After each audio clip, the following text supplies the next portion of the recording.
This is the Louie Tee Network.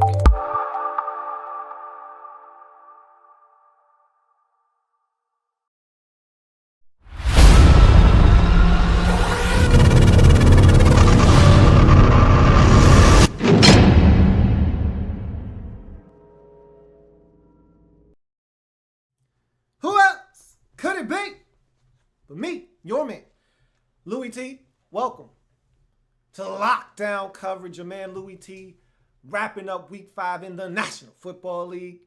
Pittsburgh Steelers, New York Jets. This was one of those games, if you're the Steelers, you just can't afford to lose this at home.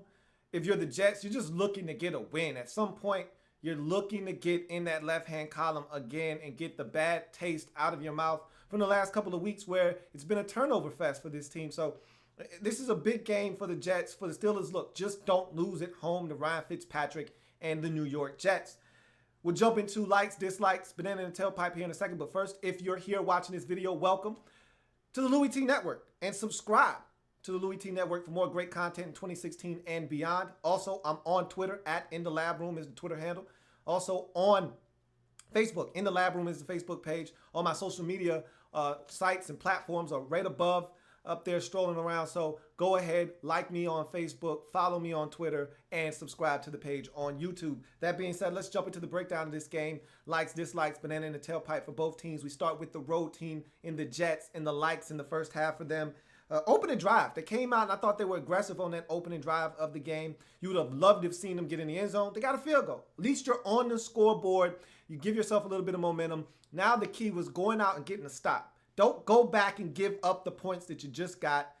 Go and get a stop and build on the momentum of that opening drive. They weren't able to do that. We'll talk about that a little bit later on. But the opening drive offensively to move it down the field, get in the field goal range, and get on the scoreboard, thought it was a nice start to the game for the Jets offensively. Fitz, 4 for 4 after the fake field goal by the Steelers, which was unsuccessful. He finds B. Marsh in the end zone for a touchdown. Could have easily been picked off. The defender was right there. B. Marsh reaches over, snatches the football away, fights for it, and gets it in the end zone. So a big drive. Fitz was 4 for 4. B. Marsh doing a lot of the damage, including the touchdown pass. Thought it was a nice answer and response. They want to fake a field goal. They want to be cocky at home, and they want to try to be a little tricky. Okay, make them pay for that. They did by getting into the end zone. First half likes for the Pittsburgh Steelers. Deep ball to Sammy Coates, 72-yard touchdown. Sammy Coates has been on my likes list every single week this season with the deep ball. And I've talked about him needing to be the guy to pick up the slack for Big Ten Martavis Bryant in the passing game in terms of stretching the field. You need that big play, deep threat receiver. And I know a lot of Steelers fans were down on Sammy Coates coming into the season. He was dropping the football. I said, look, much like Will Fuller, the fifth out there in Houston, you're going to deal with drops. You're going to have to come to that realization. He's going to drop some footballs, as you saw in this game.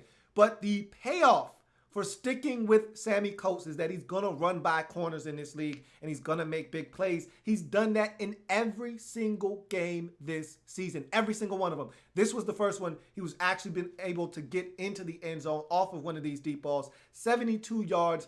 A great response by the Steelers after giving up the opening possession field goal to the Jets. They come right back, 72 yards. Roethlisberger to Coates, 7-3, just like that. Steelers are ahead. They would never look back in this game with the Pittsburgh Steelers. Steelers with a touchdown with 41 seconds left in the first half. You know how I feel about points right before halftime. Love when teams are able to get at least a field goal. Steelers were here able to get a touchdown, wide open Jesse James touchdown to give them a 14-6 lead at that point in the game. Big play by the Steelers to get into the end zone there. So that's a great way to cap off your first half by getting into the end zone and getting some points. Let's get to the first half dislikes. We go back to the Jets. B. Marsh, or not catching the football on a third down drop. Okay, early in the game, you got to find a way to catch the football. Okay, third down, you're open. It's going to move the sticks. That's going to put you close to midfield instead. And you'll get this from B. Marsh from time to time. Well, he'll lay one on the carpet. He dropped this football. And then on the following play, they punt the football because of the drop by B. Marsh. And they have a great opportunity to down the football at the 1-yard line. And inexcusably, the return man dives on the football for what the ball was going to die at the 1 yard line. It gives the Steelers the football at the 20 versus them having to start at their own 1 yard line. It's little plays like that when you're a bad football team and you're 1-4 on the season. These are the types of plays that you don't make. And that's what you saw from the Jets in this game. A lot of drop passes, a lot of mistakes made by a team that's 1-4 and struggling on the season. David Harris with an injury to his hamstring in the latter stages of the first half. He would not return in this ball game. He is the leader of that defense, the longest tenured defender on that Jets football team. And without him, you lose a huge presence in the middle of that defense. Giving up the late first half touchdown is the last dislike on my list for the Jets in the first half. Look, you've battled with this Steelers team. It's 7-6. You're right there. You're feeling good about where you are. If you can find a way to dig down and only give up a field goal here, it's 10-6. You're right in this ball game. And not to say 14-6, you're not right in this ball game, but it's a huge difference. Down 4 versus down 8 going into the halftime break and what that feels like. Giving up that touchdown, that stung. And he was a wide open, big defensive breakdown there. No one, and I mean no one, was around Jesse James at the time of that catch for the touchdown in the end zone before the half. You go to the Steelers' first half dislikes. The fake field goal by punter Jordan Gay. What are you looking to accomplish here? I'm not a huge fan of punters running with the football on fakes. Now, again, and he's the holder on this. It was a fake field goal. He was the holder on this particular play. If you're going to fake with one of your specialists, unless the guy is a tremendous athlete, which I don't know if Jordan Gay is or not, I'm just not comfortable with you asking the holder, in this case the punter, to run for a first down. It's like 5 or 6 yards away. I'm just not comfortable with that. If you're gonna have to pick up a first down and you want to run with the punter or a kicker, it needs to be 2 or less. It can't be 6. It can't be 5. It can't be 7. You're asking too much for a guy that's not used to running with the football. They don't want to get hit. They're not physical. You're asking too much. If you're gonna fake it, there needs to be a pass. And so I just wasn't in love with this decision. But to me, it spoke to not being intimidated or afraid of the Jets, but lack of respect for this Jets football team. We can try this. Maybe we'll catch them off guard, which was probably the intent. There was no disrespect meant here by this play, but to me, I look at it as the Jets aren't going to make us pay for this anyway, which they ultimately did. But I'm talking about grand scheme of the game.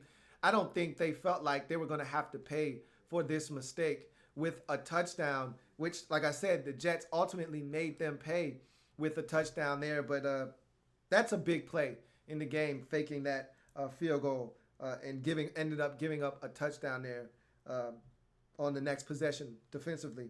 Sammy Coates with a drop touchdown. Look, you're going to get this from Sammy Coates from time to time. Like I said, he's going to make big plays. Sammy giveth, Sammy taketh away. You can't really worry about what you're going to get out of Sammy Coates in terms of drops. You're going to have to let those go. You know, they're going to happen. You saw quite a few of them in this game. And the very next play, Jesse James catches a touchdown pass anyway. So it's not like this drop hurts you significantly. But that was a huge play. And I think I misspoke earlier when I said giving up the touchdown, the Jets would have been down by 8. The Jets would have been up had they only given up a field goal in that situation to the Steelers. They would have been up in this game 13-10 at the half instead of being down 14-13. So that was a huge touchdown that they gave up late in the first half. Let me go ahead and clean that up. But Sammy Coates is going to drop the football. He had a laceration on his hand. At the halftime break, he changed his gloves. They patched him up, and he came out, and he dropped a couple more, but he also made another big play. We'll talk about that a little bit later on in the football game. So Sammy Coates is going to drop the football. Just know that, okay? Let's get back to the likes, and we go to the second half and go back to the Jets. Forced fumble of Ben in the red zone recovered by Sheldon Richardson. This is a big play because the Steelers at the time up 24-13. If they get a touchdown here, they get any points here, it's going to put the Jets in a tough spot. A field goal puts them up 2 touchdowns. A touchdown puts this game out of reach. And so to get a turnover there, you were hoping that the Jets could do something with that and make this a ball game again. They weren't able to do that, but that turnover there gave the Jets a little glimmer of hope in this game as potentially just staying in this ball game and not letting it get out of hand at that time in the game. You go to the Steelers second half. This second half likes tones on a big punt return for the Steelers. that was a huge play at the time. Gave the Steelers, flipped the field position one, gave the Steelers some great field position. I thought the offensive play in the second half, despite the turnover by Ben, was great. The defense was extremely efficient as the next in the second half. No points given up to this Jets offense. They were able to really stymie them, get off the field on third downs, and make it tough on the Jets to put together any kind of consistency offensively, which allowed the Steelers, who didn't have the greatest second half offensively, but they because this game was close for quite some time. There was 17-13 for a large chunk of the third quarter. Then the Steelers put together a nice drive, capped it off with a touchdown, and that gave them the 24-13 lead. They were hanging around at 24-13 for a while, especially after the Sheldon Richardson forced turnover. But at the end of the day, they didn't do anything, did the Jets in the second half, and it was because of that Steelers defense on the likes list. Let's go to the dislikes in the second half. We go back to the Jets. Marcus Williams has a chance to impact the game with an interception on the first possession of the third quarter for the Steelers, and he drops the football. Got to have that. You're a 1-3 team at the time. You're looking for a big, momentous, game-changing play. There's an opportunity. Marcus Williams, the only Jet defender with an interception on the season, make that play. He didn't, and the Steelers go on to win this football game. You go to the Steelers second half dislikes. Sammy Coates drops a touchdown. I talked about Sammy Coates dropping a touchdown in the first half. Sammy Coates drops a touchdown, and he actually pushed off on that play, so he didn't deserve the touchdown because he pushed off, but still got to make that play. If they're not going to throw the flag, then catch that football and get in the end zone. He dropped it. You're going to get that from Sammy Coates, like I said before.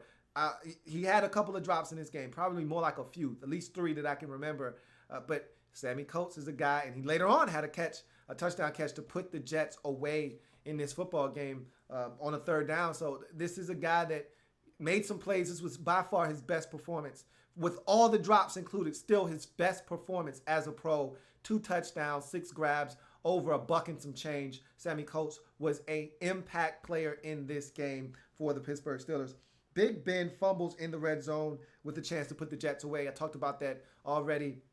But Ben's got to be a little bit more secure with the football in the pocket. You cannot have a turnover there. You got a chance to bury the Jets in this game. Don't give them any life. Put them away. Worst case scenario, you come away with the field goal there and extend the lead out to 2 touchdowns at 27-13. You can't fumble there. He did fumble there. Luckily enough for him, the defense was dominant in the second half. A couple of B. Marsh drops in there. A couple of stops. Third down wise, Jets were inconsistent. Fitzpatrick was inconsistent throwing the football in terms of location.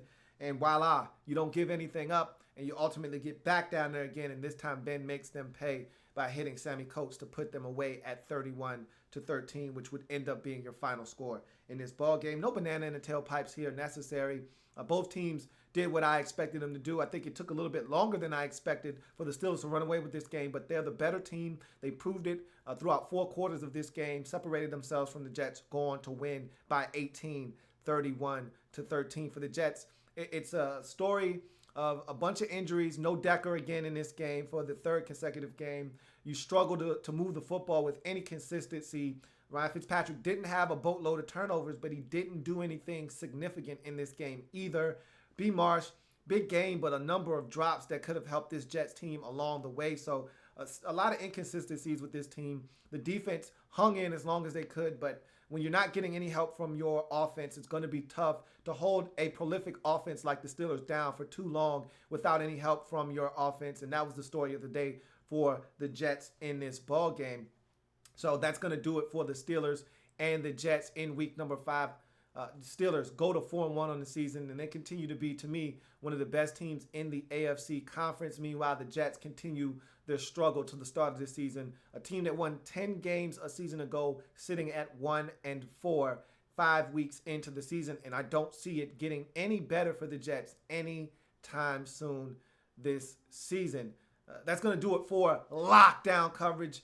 I am your man, Louie T. Thanks for joining me. If it happens in the National Football League, whether big or small, we cover it all here in the lab room. Come back and join me as I continue to break down anything and everything in the National Football League. We're changing the game one live feed at a time. I'll see you a little bit later on. Come back and join me. I've got Cincinnati Bengals. I've got Dallas Cowboys. I'll see you then. Have a good one.